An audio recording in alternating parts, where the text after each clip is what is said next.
¿Ustedes sabían que los productos que República Dominicana envían hacia Haití, la mayoría de esos productos no se consumen en República Dominicana? Quédate hasta el final para que entiendas.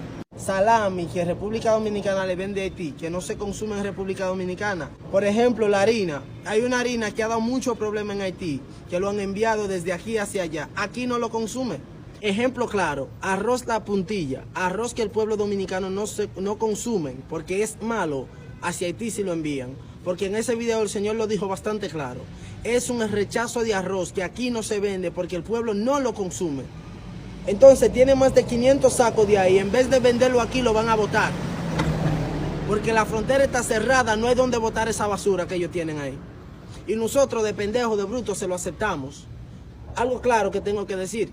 República Dominicana no importa hacia Haití la misma calidad de productos que ellos importan hacia los Estados Unidos, ni lo que consumen en el territorio de ellos. Si ves todo el arroz que los dominicanos no consumimos, porque incluso cuando el arroz se limpia, pensamos que en cualquier momento tenemos que ir botando y va cogiendo mal olor, gusanito, gorgojo y todo eso, y así entonces ya no tendría...